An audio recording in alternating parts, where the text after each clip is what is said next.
எனக்கு இன்னும் 1 மந்த்ல மேரேஜ்க்கு முன்னாடி கண்டிப்பாக நீங்கள் போயிட்டு வரணும் அப்படின்னு சொல்லி அவர் சொன்னதுனால தான் நான் வந்தேன். பட் இங்கே வந்ததுக்கப்புறம் அது எவ்வளோ ஜாலியாக இருந்தாலும் நம்ம மனசுக்கு ஒரு அமைதி வேணும் அப்படின்னு தெரிஞ்சுக்கிட்டேன்.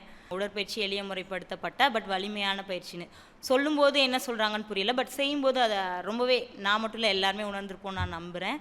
மணிமண்டபத்தில் முத உட்கார வைக்கும்போது 45 மினிட்ஸா நம்மளால் ஒரு இடத்துல உட்கார முடியுமா அப்படின்ற ஒரு தாட் எனக்கு ரொம்பவே இருந்தது. ஏன்னா நான் ஓடிட்டே இருக்க மாதிரி என்னோடய தாட்ஸும் என் கூட சேர்ந்து ஓடிட்டே இருக்கும்.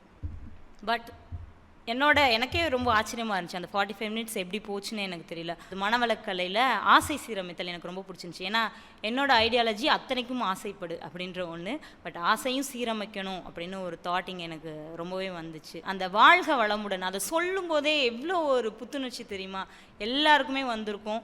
எனக்கு அது ரொம்ப ரொம்ப பிடிச்சிருந்துச்சு. இந்த அறிவு திருக்கோயிலுக்கு வந்ததுக்கப்புறம் எனக்கு அமைதி சந்தோஷம் ரொம்பவே அதிகமாக வந்துச்சு. அதுக்கப்புறம் மேரேஜ் பற்றின ஒரு ஃபியர் இருந்தது. பட் இங்கே அந்த கவுன்சிலிங் கிளாஸ் குடும்ப நல கிளாஸில் நிறையவே தோணுச்சு, அவங்கள மாற்ற ட்ரை பண்ணாமல் நம்மளை கொஞ்சம் சேஞ்ச் பண்ணிட்டோன்னா லைஃப் ரொம்பவே ஸ்மூத்தாக போகும் அப்படின்னு சொல்லிட்டு ஒரு நம்பிக்கை வந்துருச்சு.